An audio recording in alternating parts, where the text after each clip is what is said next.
Hello everyone, आज हम लोग बात करेंगे स्पाइरल मॉडल और प्रोटोटाइपिंग मॉडल के बारे में। सबसे पहले हम देखेंगे स्पाइरल मॉडल को। स्पाइरल मॉडल एक सॉफ्टवेयर डेवलपमेंट मेथडोलॉजी है जो वाटरफॉल मॉडल के सिस्टमैटिक और लिनियर अप्रोच के साथ इटरेटिव और इंक्रीमेंटल डेवलपमेंट अप्रोच को जोड़ती है। यह 1986 में बैरी बोहम द्वारा प्रस्तावित किया गया था और तब से इसे सॉफ्टवेयर डेवलपमेंट प्रोजेक्ट्स में व्यापक रूप से अपनाया गया है। यह एक रिस्क ड्रिवन मॉडल है जो सॉफ्टवेयर डेवलपमेंट में रिस्क और अनिश्चितताओं को संबोधित और कम करने पर केंद्रित है। स्पाइरल मॉडल में 6 प्राथमिक गतिविधियां शामिल हैं: customer communication, planning, risk analysis, engineering, construction and release और कस्टमर इवैल्यूएशन। लेकिन हम 4 को सिर्फ डिस्कस करेंगे जो कि मुख्य है।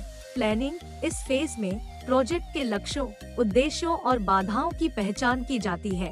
प्रोजेक्ट का स्कोप डिफाइन किया गया है और एक डिटेल प्लान बनाया गया है जिसमें प्रोजेक्ट को पूरा करने के लिए आवश्यक संसाधन, कार्यक्रम और कार्य शामिल है।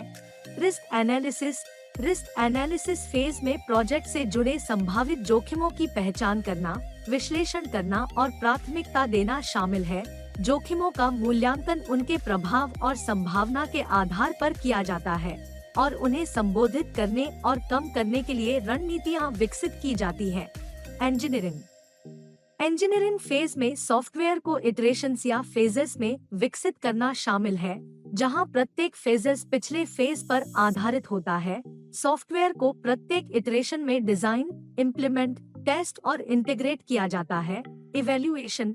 इवैल्यूएशन फेज में सॉफ्टवेयर का परीक्षण और मूल्यांकन यह सुनिश्चित करने के लिए किया जाता है कि यह प्रोजेक्ट की आवश्यकताओं और उद्देश्यों को पूरा करता है।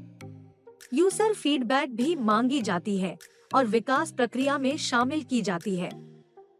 अन्य सॉफ्टवेयर डेवलपमेंट मॉडल की तुलना में स्पाइरल मॉडल के कई एडवांटेज हैं। इसमें शामिल है: 1. फ्लेक्सिबिलिटी। स्पाइरल मॉडल अत्यधिक फ्लेक्सिबल और अनुकूलनीय है, जो इसे कॉम्प्लेक्स और डेवलपिंग प्रोजेक्ट के लिए आदर्श बनाता है। यह संपूर्ण विकास प्रक्रिया के दौरान परिवर्तन और संशोधन करने की अनुमति देता है, जो महंगे पुनर्कार्य के जोखिम को कम करता है। 2. Risk driven. स्पाइरल मॉडल विकास प्रक्रिया की शुरुआत में जोखिमों की पहचान करने और उन्हें कम करने पर केंद्रित है, जो प्रोजेक्ट की फेलियर रिस्क को कम करता है और सॉफ्टवेयर की क्वालिटी में सुधार करता है। 3. Incremental delivery. Spiral model software को वृद्धि या फेजेस में वितरित करने की अनुमति देता है, जो डेवलपमेंट टीम और अंतिम उपयोगकर्ताओं के बीच फीडबैक और कम्युनिकेशन में सुधार करता है। हालांकि स्पाइरल मॉडल के कुछ डिसएडवांटेज भी हैं, जिनमें शामिल है: 1. कॉम्प्लेक्सिटी। स्पाइरल मॉडल कॉम्प्लेक्स और मैनेज करने में कठिन हो सकता है, विशेष रूप से लिमिटेड रिसोर्सेज वाले छोटे प्रोजेक्ट्स के लिए। 2. Time consuming. प्लानिंग और रिस्क एनालिसिस फेजेस को पूरा करने के लिए स्पाइरल मॉडल को महत्वपूर्ण समय और प्रयास की आवश्यकता होती है, जो इंजीनियरिंग चरण की शुरुआत में देरी कर सकता है। 3. कॉस्टली। स्पाइरल मॉडल को लागू करना महंगा हो सकता है, खासकर अगर प्रोजेक्ट्स में हाई डिग्री का रिस्क और अनसर्टेनिटी शामिल है। रिस्क एनालिसिस और मिटिगेशन स्ट्रेटजीज प्रोजेक्ट्स की समग्र लागत में वृद्धि कर सकती हैं। अब देखते हैं प्रोटोटाइपिंग मॉडल के बारे में। सॉफ्टवेयर इंजीनियरिंग में प्रोटोटाइपिंग मॉडल एक डेवलपमेंट अप्रोच है जिसमें एक सॉफ्टवेयर प्रोडक्ट की फीजिबिलिटी प्रदर्शित करने और इसकी फंक्शनैलिटी का टेस्टिंग करने के लिए इनिशियली एक वर्किंग वर्जन बनाना शामिल है। यह मॉडल अक्सर उन स्थितियों में उपयोग किया जाता है जहां आवश्यकताएं स्पष्ट रूप से परिभाषित नहीं होती हैं या परिवर्तन के अधीन होती हैं। प्रोटोटाइप मॉडल एक आइटरेटिव प्रक्रिया है जिसमें यह फेजेस शामिल हैं। 1. Requirements gathering. इसमें क्लाइंट या स्टेक होल्डर्स से सॉफ्टवेयर प्रोडक्ट के लिए आवश्यकताओं को एकत्र करना शामिल है। 2. डिजाइन। डिजाइन फेज में एकत्रित आवश्यकताओं के आधार पर प्रोटोटाइपिंग डिजाइन करना शामिल है। 3. इम्प्लीमेंटेशन। प्रोग्रामिंग लैंग्वेज और टूल्स का उपयोग करके प्रोटोटाइप को लागू किया जाता है। 4. टेस्टिंग। प्रोटोटाइप की फंक्शनैलिटी और परफॉर्मेंस के लिए उसका परीक्षण किया जाता है। 5 इवैल्यूएशन, ग्राहक या स्टेक होल्डर्स द्वारा प्रोटोटाइप का मूल्यांकन किया जाता है और प्रतिक्रिया एकत्र की जाती है। 6 इटरेशन, प्राप्त फीडबैक के आधार पर प्रोटोटाइप को परिष्कृत और बेहतर किया जाता है और अंतिम उत्पाद प्राप्त होने तक प्रक्रिया को दोहराया जाता है। प्रोटोटाइप मॉडल में सॉफ्टवेयर इंजीनियरिंग में कई तरह के एप्लीकेशंस हैं, जिनमें शामिल हैं user interface design, software development, mobile app development, web development और गेम डेवलपमेंट। सॉफ्टवेयर इंजीनियरिंग में प्रोटोटाइप मॉडल के एडवांटेज में शामिल हैं: 1. Early feedback. प्रोटोटाइप मॉडल ग्राहकों या स्टेक होल्डर्स से शीघ्र और लगातार फीडबैक की अनुमति देता है।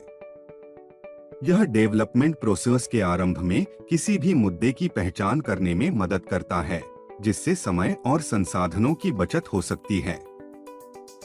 2. फ्लेक्सिबिलिटी। प्रोटोटाइप मॉडल एक फ्लेक्सिबल अप्रोच है जो आवश्यकताओं या डिजाइन में परिवर्तन को समायोजित कर सकता है। यह सुनिश्चित करने में मदद करता है कि फाइनल प्रोडक्ट ग्राहकों या स्टेक होल्डर्स की जरूरतों को पूरा करता है। 3. Risk reduction. प्रोटोटाइप मॉडल ऐसे प्रोडक्ट डेवलपमेंट के जोखिम को कम करने में मदद करता है जो ग्राहकों या स्टेक होल्डर्स की आवश्यकताओं को पूरा नहीं करता है। यह फाइनल प्रोडक्ट की क्वालिटी में सुधार करने और डेवलपमेंट कॉस्ट को कम करने में मदद कर सकता है। 4. User focused. प्रोटोटाइप मॉडल एक यूजर फोकस्ड अप्रोच है जो यह सुनिश्चित करता है कि फाइनल प्रोडक्ट अंतिम उपयोगकर्ताओं की जरूरतों को पूरा करता है। यह उपयोगकर्ता संतुष्टि और स्वीकार करने में सुधार करने में मदद कर सकता है। सॉफ्टवेयर इंजीनियरिंग में प्रोटोटाइप मॉडल के डिसएडवांटेज में शामिल हैं: 1. Time and cost. यदि प्रोटोटाइप को महत्वपूर्ण परिवर्तनों की आवश्यकता है तो प्रोटोटाइप मॉडल टाइम कंज्यूमिंग और महंगा हो सकता है। इससे डेवलपमेंट कॉस्ट्स में वृद्धि हो सकती है। फाइनल प्रोडक्ट की रिलीज करने में देरी हो सकती है। 2. Scope creep. Prototyping model scope creep की ओर ले जा सकता है, जहां प्रोजेक्ट की आवश्यकताएं बदलती और विस्तारित होती रहती हैं। इससे प्रोजेक्ट को समय पर और बजट के भीतर पूरा करना मुश्किल हो सकता है। 3. Technical depth. प्रोटोटाइप मॉडल तकनीकी ऋण का कारण बन सकता है, जहां लंबी अवधि के तकनीकी प्रभावों पर विचार किए बिना इनिशियल प्रोटोटाइप को जल्दी से विकसित किया जाता है। इससे बनने वाला कोड जिसे भविष्य में बनाए रखना या संशोधित करना मुश्किल है। 4. Incomplete testing. प्रोटोटाइपिंग मॉडल से अधूरा परीक्षण हो सकता है, जहां फाइनल प्रोडक्ट के सभी पहलुओं का परीक्षण नहीं किया जाता है। इससे फाइनल प्रोडक्ट में एरर्स या डिफेक्ट्स हो सकते हैं, जिन्हें प्रोटोटाइप फेज के दौरान पहचाना नहीं गया था। दोस्तों, इस वीडियो को बनाने में काफी मेहनत लगी है, तो अगर आज आपने कुछ नया सीखा है तो हमारे चैनल सॉल्यूशंस एंड ट्रिक्स को सब्सक्राइब करना न भूले। वीडियो पसंद आई है तो लाइक करें और अपने दोस्तों के साथ शेयर करें। हम जल्द मिलेंगे अपनी अगली वीडियो में, तब तक के लिए जय हिंद।